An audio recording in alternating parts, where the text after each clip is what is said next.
Welcome my dear students. আজ আমি দশম শ্রেণীর গণিতের কোর্সে দেখি 1.3 আজকে 6 দাগ 7 দাগ 8 দাগ 9 দাগ এই 4টি দাগের অঙ্ক আজকে সলভ করব। চলো তাহলে শুরু করি।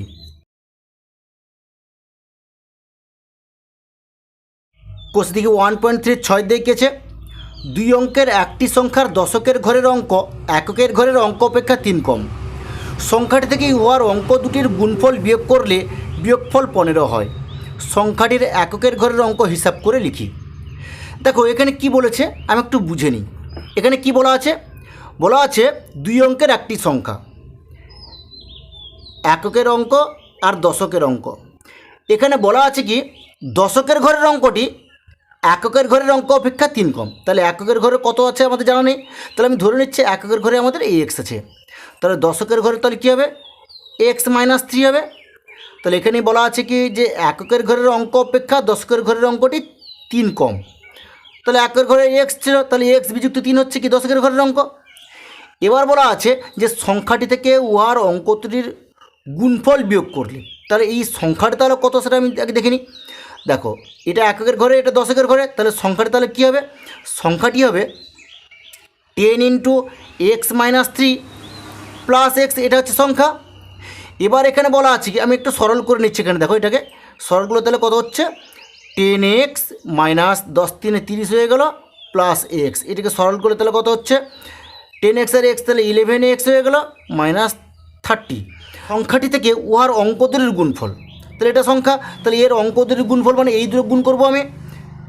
বিয়োগ করলে তাহলে প্রথম অঙ্কটা হচ্ছে এক্স মাইনাস 3, দ্বিতীয় অঙ্কটা এক্স, তাহলে এই দুটি বিয়োগ করলে বিয়োগফল কত বলেছে যে 15 হয়। তাহলে এককের ঘরের অঙ্কটি কত সেটা আমাদের বার করতে হবে। তাহলে এককের ঘরের অঙ্ক প্রথমে এক্স ধরেছিলাম, এইটা কত সেটা আমাদের বার করে দেখাতে হবে। তাহলে কি বললাম বুঝতে পেরেছ? দেখো এখানে বলা আছে কি আমি আরেকবার বলে দিচ্ছি তোমাদের। এখানে বলা আছে দুই অঙ্ক বিশিষ্ট একটি সংখ্যার দশকের ঘরের অঙ্কটি এককের ঘরের অঙ্ক থেকে 3 কম। তাহলে এককের ঘরের অঙ্কটা কত আমাদের জানা ছিল না, আমি ধরে নিচ্ছি এককের ঘরের অঙ্ক এক্স। তাহলে দশকের ঘরের অঙ্কটা তাহলে কত হবে এক্স মাইনাস 3। এবার সংখ্যাটি তাহলে কত, সংখ্যাটি তাহলে আমি এখানে লিখে নিয়েছি কি দশকের ঘরের অঙ্ক তাই 10 দিয়ে গুণ করেছি, তাহলে এক্স মাইনাস 3 প্লাস এক্স, সরল করতে আমাদের কত 10x মাইনাস 30 প্লাস এক্স, সরল করতে কত হয়েছে 11x মাইনাস 30। এবার বলা আছে কি যে ওই সংখ্যাটি থেকে এর অঙ্ক দুটির গুণফল বিয়োগ করলে 15 হয়।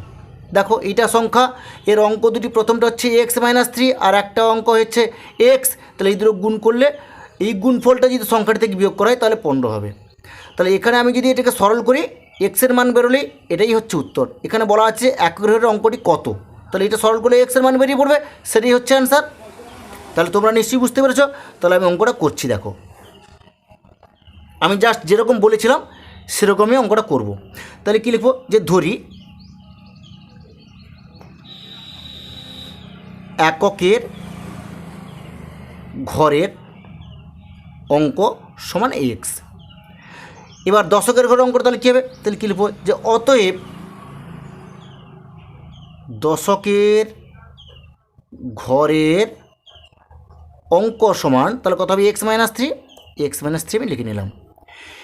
এবার সংখ্যাটি তাহলে কী সেটা বার করবো, লিখবো যে অতএব সংখ্যাটি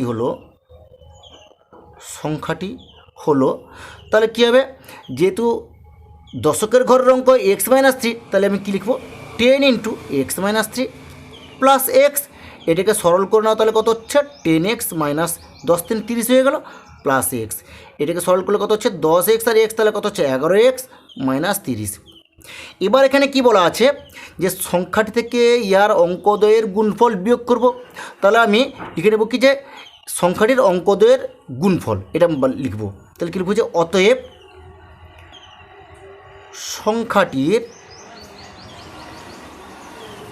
অঙ্কদ্বয়ের গুণফল, তাহলে কী হবে প্রথমটা হচ্ছে কি এক্স মাইনাস 3 লিখলাম ইন্টু এক্স, বোঝা গেছে। এবার কি বলা আছে যে সংখ্যাটি থেকে অঙ্কদের গুণফল বিয়োগ করলে 15 হয়। তাহলে আমি বিয়োগ করি, তাহলে কী লিখব সংখ্যাটি থেকে অঙ্কদ্বয়ের গুণফল বিয়োগ করলে হয় তাহলে বিয়োগফল তাহলে কত হবে, আমি সংখ্যাটি থেকে এর গুণফল বিয়োগ করব। তাহলে এখানে হচ্ছে সংখ্যাটি হচ্ছে কি 11x মাইনাস 30। এবার অঙ্ক দুটির গুণফল তাহলে কি, অঙ্ক দুটির গুণফল হচ্ছে কি এক্স মাইনাস 3 ইন্টু এক্স এটা। এবার তোমাদের বইতে দেওয়া আছে কি যে সংখ্যাটি থেকে ইহার অঙ্কদ্বয়ের গুণফল বিয়োগ করলে 15 হয়। তাহলে আমি এখানে কী লিখব যে শর্তানুযায়ী 11x মাইনাস 30 এখানে minus x minus 3 into x equal to 15, এটা তোমাদের বইতে দেওয়া আছে। তো এটাকে সরল করলেই এক্সের মানটা বেরিয়ে পড়বে। এবার এক্সের মানটা বেরোনো মানে কি, এক্সের মান হচ্ছে এককের ঘরের অঙ্ক, সেটা বেরিয়ে পড়বে। দেখো তাহলে আমি এটা সরল করে নিচ্ছি। তাহলে তোমরা কী করবে, বা 11x মাইনাস 30, এটা একটা বন্ধনের মধ্যে ছিল, এটা আগে আমি বন্ধনটা তুলে দিচ্ছি, মাইনাস এক্স, এখানে এক্স গুণ করলে এক্স স্কোয়ার হয়ে যাচ্ছে, মাইনাস 7 সে প্লাস হয়ে গেল, 3x হয়ে গেল ইকুয়াল টু 15 হয়ে গেল। বা এবার 11x আর 3x, তাহলে কত হচ্ছে 11 3 14, আমি 14 করে নিলাম, 14x। এবার এখানে হচ্ছে কি মাইনাস এক্স স্কোয়ার, আর এখানে হচ্ছে মাইনাস 30, এটাকে উপরে নিয়ে নিচ্ছি, মাইনাস 15 হয়ে গেল ইকুয়াল টু 0। এবার এটাকে আমি সরল করে নিচ্ছি, বা 14x মাইনাস এক্স স্কোয়ার, এবার মাইনাস 30 মাইনাস 15 মাইনাস 45 হয়ে যাবে, মাইনাস 45 করে নিলাম ইকুয়াল টু 0। এবার আমি এটাকে সাজিয়ে নিচ্ছি, দেখো, বা মাইনাস এক্স স্কোয়ার করে দিলাম, প্লাস 14x লিখে নিলাম, এরপর আছে মাইনাস 45 করে নিলাম ইকুয়াল টু 0। এবার দেখো আমি এইগুলো থেকে -1 একটা কমন নিয়ে নেবো আমি, বা -1 কমন নিয়ে নিচ্ছি। তাহলে এখানে এক্স স্কোয়ার হয়ে গেল, মাইনাস 14x হয়ে গেল, এখানে প্লাস 45 ইকুয়াল টু 0 হয়ে গেল। এবার আমি এটার মান বার করবো, তাহলে কী লিখবো, বা x square minus 14x plus 45 equal to 0/-1 হয়ে গেল, বা x square minus 14x plus 45 equal to 0 হয়ে গেল। এবার এটাকে আমি মিডল টার্ম করব। দেখো দুটো সংখ্যায় গুণ করলে হবে 45, যোগ করলে হবে 14। দেখো 9 5 45, 9 আর 5 যোগ করলে 14 হয়, আর 9 আর 5 গুণ করলে 45 হয়। তাহলে আমি এখানে কী করবো, বা x square minus 9 plus 5x plus 45 equal to 0। বা এটাকে সরল করে নিচ্ছি আমি, x square minus 9x minus 7 সে প্লাস মাইনাসে মাইনাস হয়ে গেল, তাহলে কত হবে 5x R plus 45 equal to 0। এবার দেখো আমি এই দুটো থেকে এক্স কমন নিয়ে নেবো, একটা এক্স কমন নিলে এখানে এক্স থাকবে, -9 হয়ে গেল। এবার এই দুটো থেকে -5 কমন নিয়ে নেবো আমি, কমন নিলে তাহলে কি হবে এক্স মাইনাস 9 হয়ে গেল ইকুয়াল টু 0। বা এবার দেখো এক্স মাইনাস 9 আমি একটা এক্স মাইনাস 9 কমন নিয়ে নেবো, তাহলে এক্স মাইনাস 9 লিখে নিলাম, আর এখানে থাকবে এক্স মাইনাস 5 হয়ে গেল ইকুয়াল টু 0। এরপরে আমি করবো যে অতএব হয় এক্স মাইনাস 9 ইকুয়াল টু 0, বা এক্স ইকুয়াল টু 9। আবার এখানে কি লিখবো যে অথবা এক্স মাইনাস 5 ইকুয়াল টু 0, বা এক্স ইকুয়াল টু 5। তাহলে দেখো এক্সের মান কিন্তু দুটোই আমার পজিটিভ বেরিয়ে পড়ছে, বুঝতে পারলে? তাহলে একটা 9 বেরিয়েছে, একটা 5 বেরিয়েছে, তাহলে এই দুটোর মধ্যে যে কোনো একটা হবে। তাহলে এখানে কী লিখবো যে অতএব এককের ঘরের অঙ্ক কত, 9 অথবা 5, 9 অথবা 5 হবে। তাহলে তোমরা নিশ্চয়ই বুঝতে পেরেছো অঙ্কটা। এরপরে আমি নেক্সট অঙ্ক চলে যাচ্ছি। সাথে দেখিয়েছে আমাদের স্কুলের চৌবাচ্চায় দুটি নল আছে, নল দুটি দিয়ে চৌবাচ্চাটি 11:01 পূর্ণ হয়। যদি নল দুটি আলাদাভাবে খোলা থাকে তবে চৌবাচ্চাটি ভর্তি করতে একটি নল অপর নলটি থেকে 5 মিনিট বেশি সময় নেয়। প্রত্যেকটি নল পৃথকভাবে চৌবাচ্চাটিকে কত সময়ে পূর্ণ করবে হিসাব করে লিখি। দেখো এখানে কি বলেছে আমি একটু বুঝে নিই।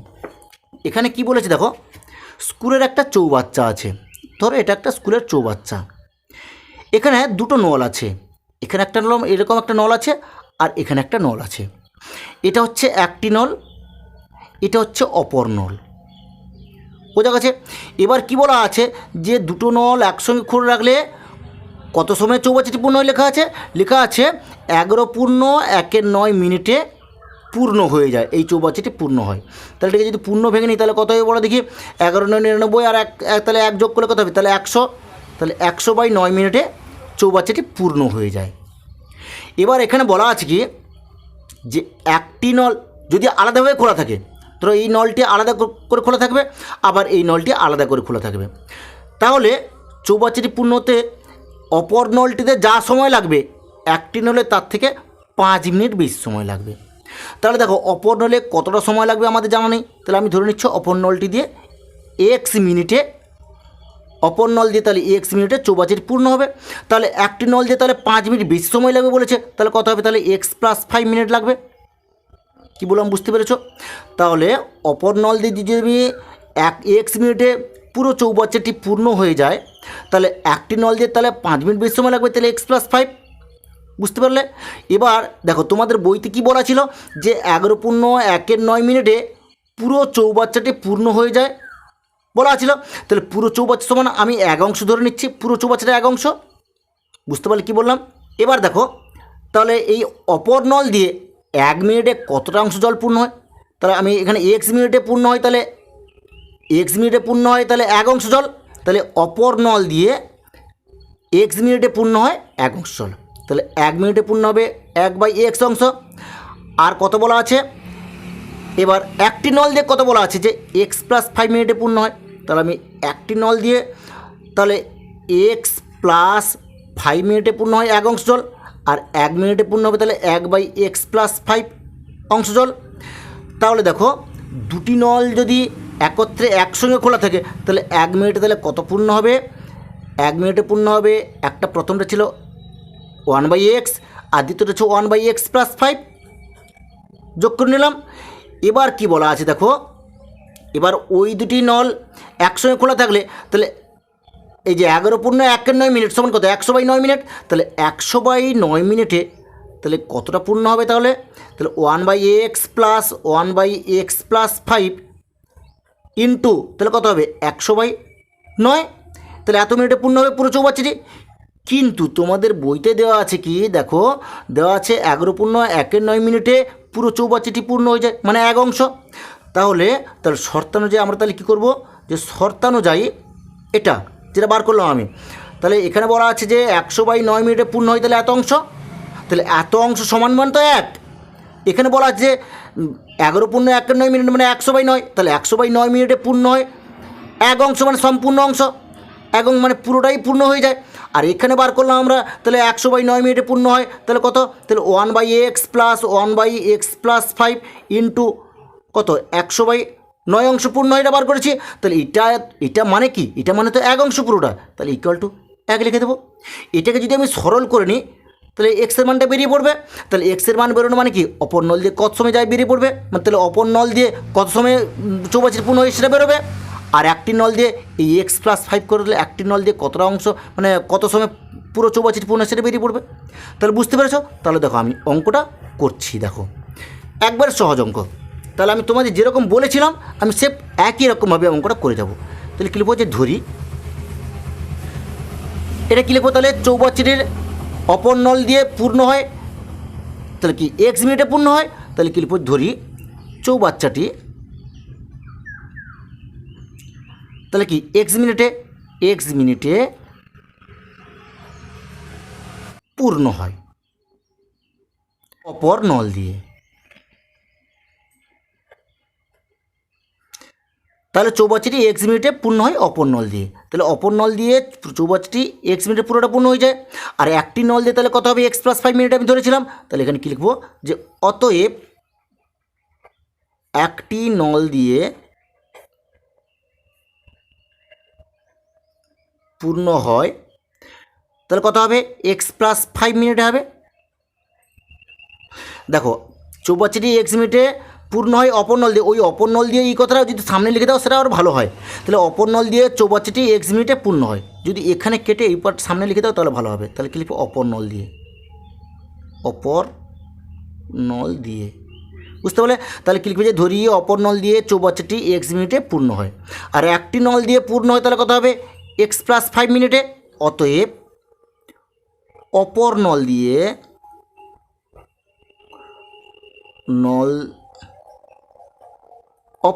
দিয়ে 1 মিনিটে পূর্ণ হয়, 1 মিনিটে পূর্ণ হয় চৌবাচ্চাটির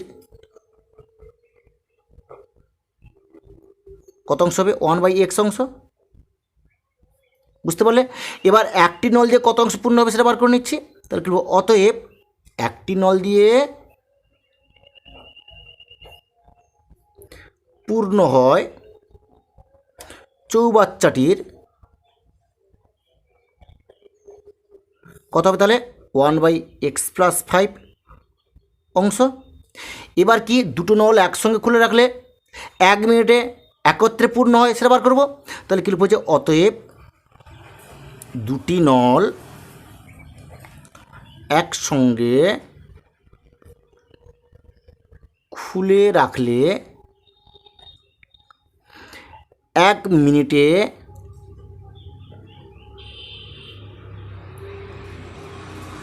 পূর্ণ হয়। তাহলে 1 মিনিটে পূর্ণ হয় কত, তাহলে এটা হচ্ছে 1/x, এটা হচ্ছে x 1/x+5, তাহলে কি লিখবো 1/x+1/x+5 অংশ। এবার 11 পূর্ণ 1/9 মিনিটে কত অংশ পূর্ণ হয় সেটা বার করবো। তাহলে অতএব 11 পূর্ণ 1/9 মিনিটে চৌবাচ্চাটি পূর্ণ হয়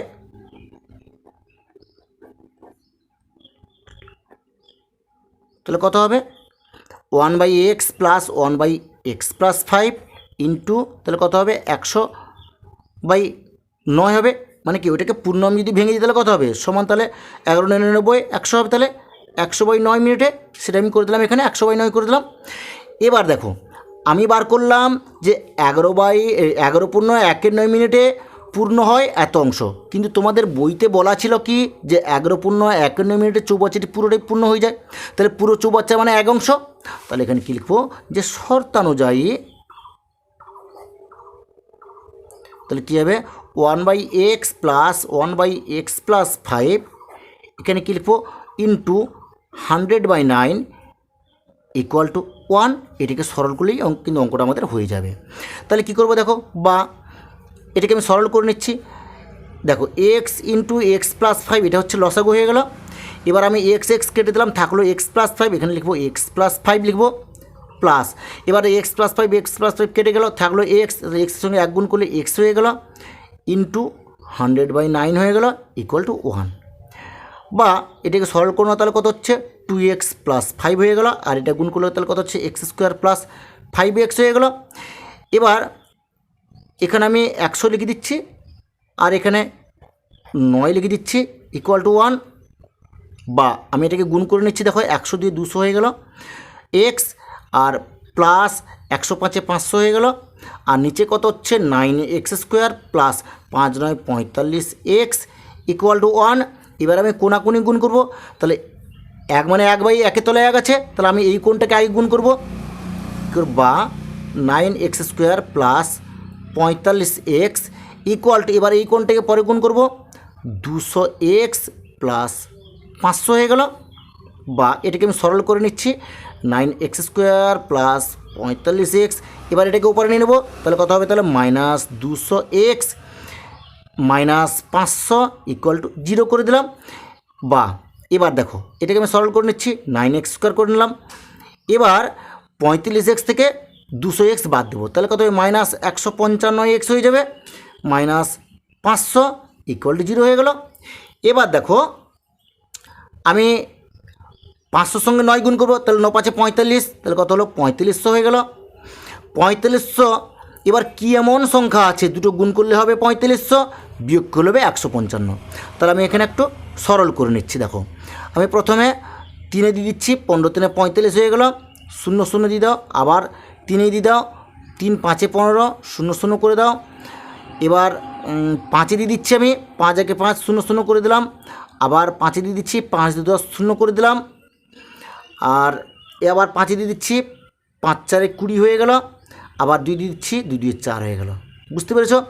এবার দেখো কী এমন সংখ্যা আছে দুটো একটু আমি গুণ করে দেখি। 3 3 9, 9 5 45, 45 2 90, 90 2 180, তাহলে 180, আর 5 5 25 গুণিতক 5 5 25, এটা গুণ করলে তাহলে হচ্ছে কত 4500 হবে। বুঝতে পারলে? এবার দেখো 180 থেকে যদি আমি 25 বিয়োগ দিই তাহলে কত হবে 180 বিযুক্ত 25 বিয়োগ করলে কত হবে 155 হয়ে যাবে। তাহলে তোমরা নিশ্চয়ই বুঝতে পেরেছো।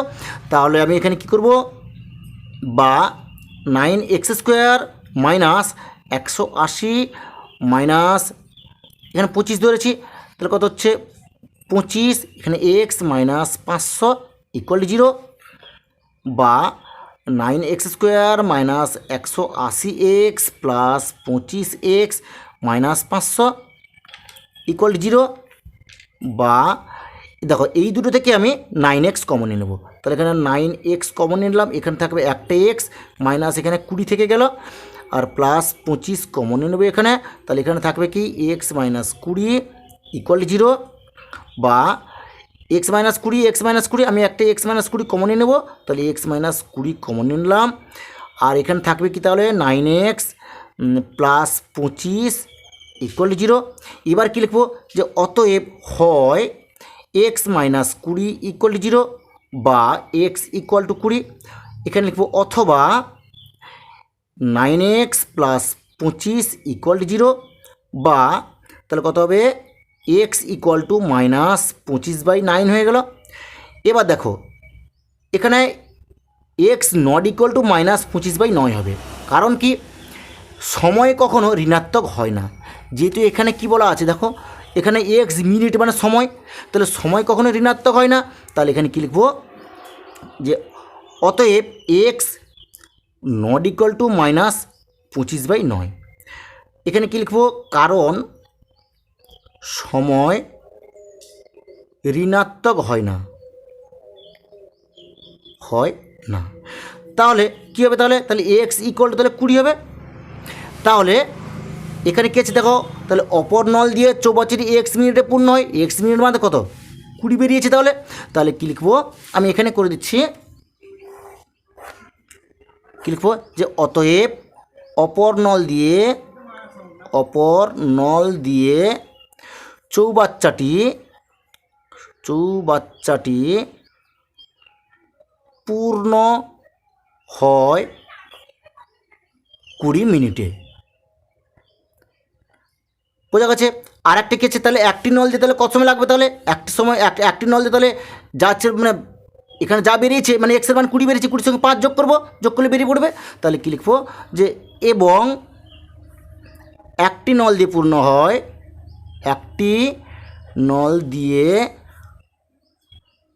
পূর্ণ হয়, তাহলে কত হবে, এক্সের মান 20 বেরিয়েছে, 20 যুক্ত 5 মিনিটে সমান 25 মিনিটে। তাহলে তোমরা নিশ্চয়ই বুঝতে পেরেছো অঙ্কটা। এরপরে আমি নেক্সট অঙ্ক চলে যাচ্ছি। 8 দিকে অঙ্কটা কী আছে, পর্ণা ও পীযূষ কোনো একটি কাজ একত্রে 4 দিনে সম্পন্ন করে।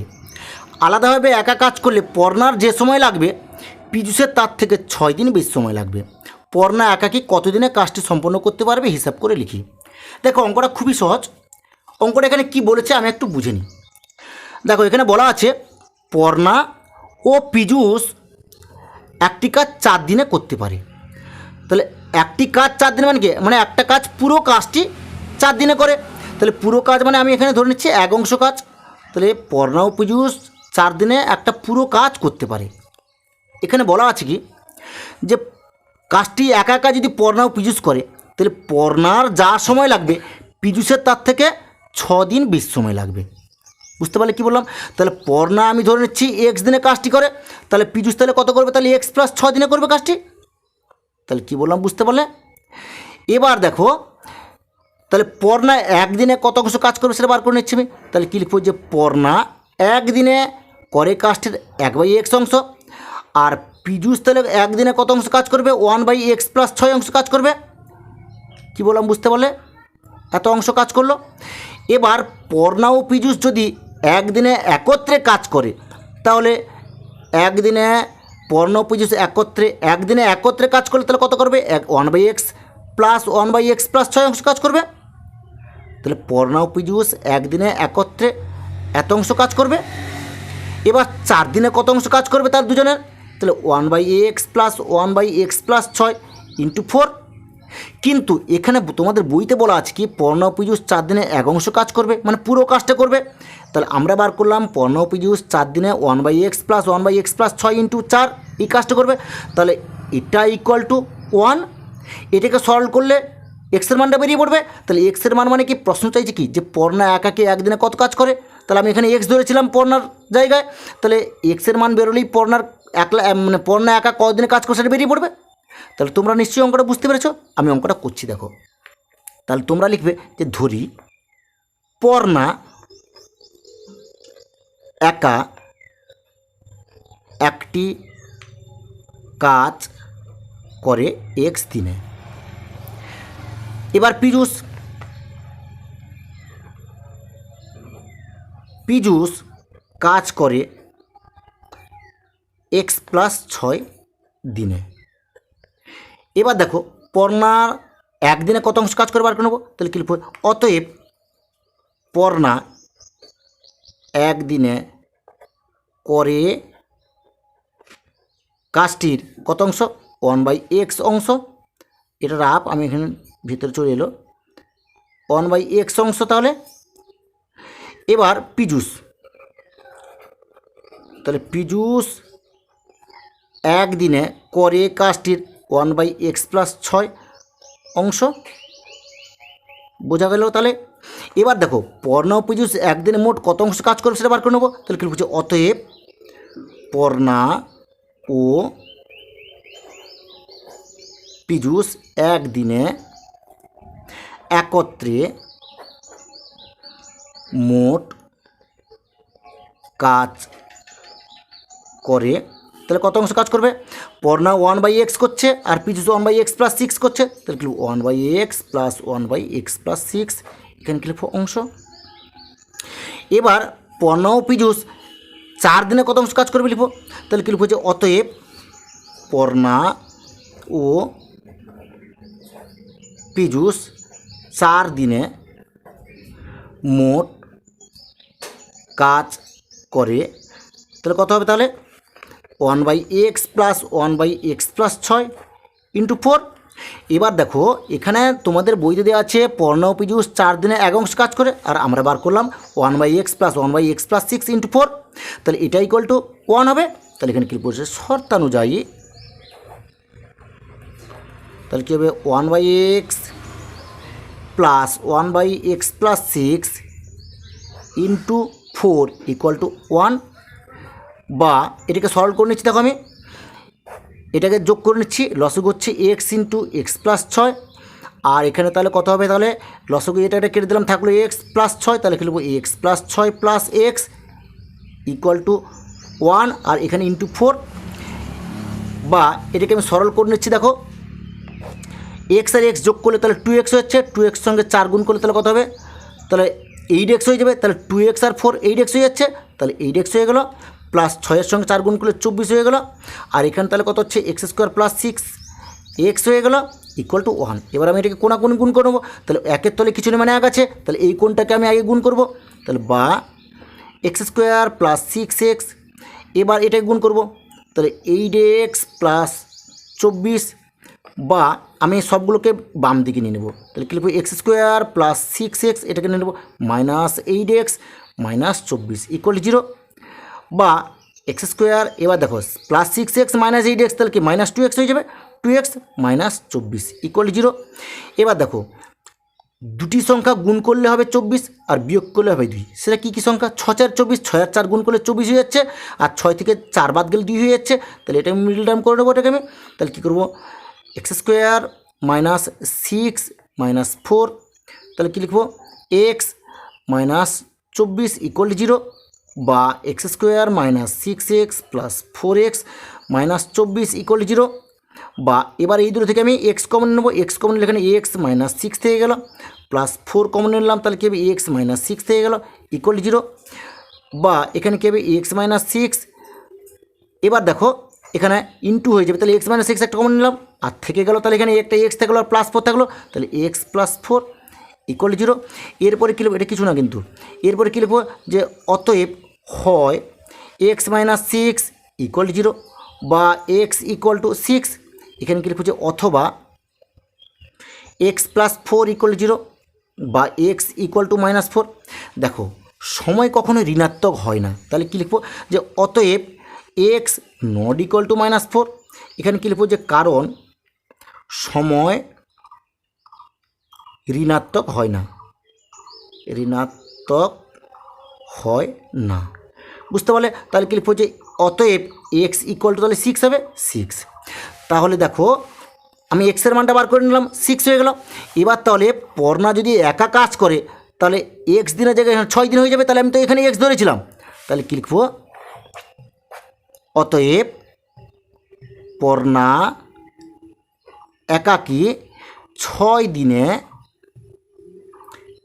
কাজটি সম্পন্ন করবে। তাহলে তোমরা নিশ্চয়ই অঙ্কটা বুঝতে পেরেছ। এরপরে আমি নেক্সট অঙ্ক চলে যাচ্ছি। 9 দেখেছে কলমের মূল্য প্রতি ডজনে 6 টাকা কমলে 30 টাকায় আরও 3টি বেশি কলম পাওয়া যাবে। কমার পূর্বে প্রতি ডজন কলমের মূল্য নির্ণয় করি। দেখো এখানে কি বলেছে আমি একটু বুঝে নিই। এখানে কি বলা আছে যে প্রতি ডজন কলমের মূল্য কত আমাদের জানা নেই। তাহলে কমার আগে প্রতি ডজন কলমের মূল্য কত ছিল, আমি ধরে নিচ্ছি কমার পূর্বে প্রতি ডজন কলমের মূল্য ছিল এক্স টাকা, বুঝতে পারলে? তাহলে প্রতি ডজন মানে এক্স টাকায় 1 ডজন কিন্তু কলম পাওয়া যায়, আগে যেত। তাহলে এখন বলেছে কি 30 টাকায়, এখানে দেখো তোমাদের বইতে বলা আছে কি যে 30 টাকায় আরও বেশি কলম পাওয়া যাবে। তাহলে আগে 30 টাকায় কতটা কলম পাওয়া যেত বার করব। আবার যখন প্রতি ডজন কলমের মূল্য 6 টাকা কমে তাহলে তখন 30 টাকায় কতটা কলম পাওয়া যাবে সেটা বার করব। তাহলে দেখো, তাহলে আগে আমি ধরে নিচ্ছি যে 1 ডজন কলম এক্স টাকায় পাওয়া যেত। তাহলে এক্স টাকায় 1 ডজন কলম পাওয়া যেত, তাহলে 1 টাকায় পাওয়া যেত 1/x ডজন কলম। আর 30 টাকায় তাহলে কত কলম পাওয়া যেত, 1/x × 30 কি এটা ডজন, এত ডজন কলম পাওয়া যেত। তাহলে সমান কত 30/x ডজন কলম পাওয়া যেত আগে 30 টাকায়।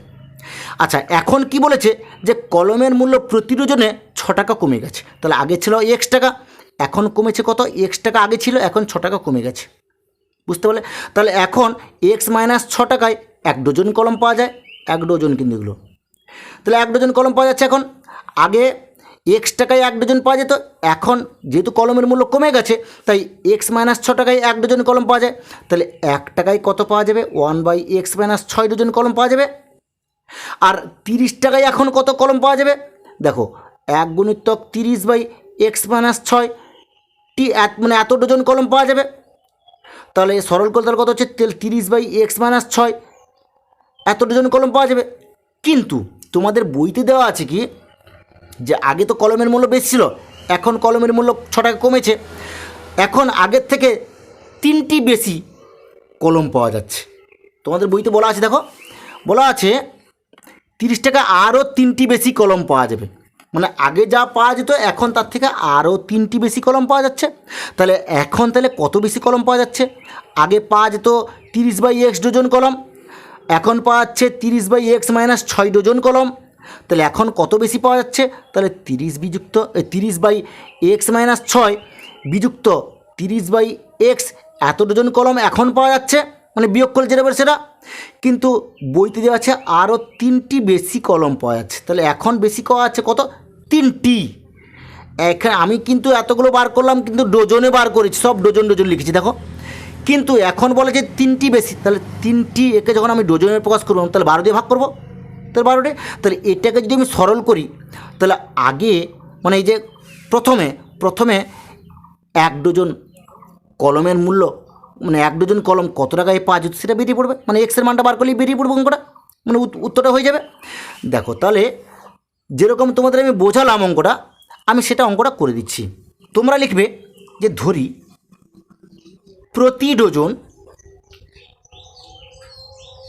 ডজন কলমের বর্তমান মূল্য সমান এক্স টাকা। তাহলে আমি প্রথমে এক্স টাকা ধরেছিলাম। এবার 30 টাকায় কতটা কলম পাওয়া যাচ্ছে, মানে এখন প্রতি ডজন কলমের মূল্য, প্রতি ডজন মানে কি 1 ডজন কলমের বর্তমান মূল্য তাহলে এক্স টাকা। তাহলে এখন 30 টাকায় কতটা কলম পাওয়া যাচ্ছে সেটা বার করে নেবো। তাহলে কী বলছে, অতএব 30 টাকায় কলম পাওয়া যায় তাহলে কত বলো দেখি, 30 টাকায় কলম পাওয়া যায়, তাহলে আমি ওইটাই বসিয়ে দিচ্ছি এখানে। তাহলে 30/x ডজন। তাহলে কী বললাম বুঝতে পেরেছো? তাহলে আমি এত বিস্তারিত না করে আমি তোমাদের এটা বুঝিয়ে দিয়েছি, আমি এটা সংক্ষেপে অঙ্কটা করে দিচ্ছি। তাহলে 30 টাকায় এখন কলম পাওয়া যায় 30/x ডজন কলম। আবার কি বলেছে দেখো, কলমের মূল্য 6 টাকা কমে গেছে, তাহলে এখানে কী লিখবো যে অতএব প্রতি ডজন কলমের মূল্য 6 টাকা কমলে হয়, তাহলে কত হবে x - 6 টাকা। এবার যখন কলমের মূল্য প্রতি ডজন কলমের মূল্য x - 6 টাকা হয়, তখন 30 টাকায় তাহলে কতটা কলম পাওয়া যায় সেটা বার করে নেবো। তাহলে কী লিখবো যে অতএব 30 টাকায় কলম পাওয়া যায়, তাহলে কত হবে 30/x - 6 এটা ডজন। বুঝতে পারলে? আগে 30 টাকায় কলম পাওয়া যেত 30/x ডজন কলম, এখন 30 টাকায় কলম পাওয়া যাচ্ছে 30/x - 6 ডজন কলম। তাহলে এখন তাহলে বেশি পাওয়া যাচ্ছে, যেহেতু কলমের মূল্য কমে গেছে, তাহলে কতটা বেশি পাওয়া যাচ্ছে? তাহলে এখানে কী লিখবো, অতএব কত বেশি পাওয়া যাচ্ছে, তোমাদের বইতে আছে 3টি বেশি পাওয়া যাচ্ছে, তাহলে আমি এখানে শর্তানুযায়ী 100 আমি করে দিচ্ছি অঙ্কটাকে। তাহলে কী লিখবো যে শর্তানুযায়ী,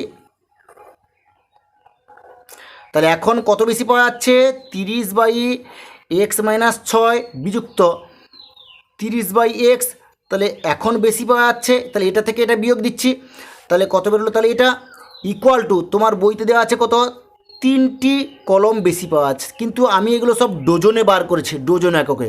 তোমার বইতে দেওয়া আছে 3টি কলম বেশি পাওয়া যাচ্ছে, তাহলে আমি এখানে 12 দিয়ে ভাগ করলে তাহলে ডজন বেরিয়ে পড়বে। কী বললাম বুঝতে পেরেছো? তাহলে এটাকে যদি আমি সরল করি, সরল করলে এক্সের মানটা বেরিয়ে যাবে, তাহলে এক্সের মান বেরোলেই আগে প্রতি ডজন কলমের মূল্য কত টাকা ছিল সেটা বেরিয়ে পড়বে আমাদের উত্তরটা।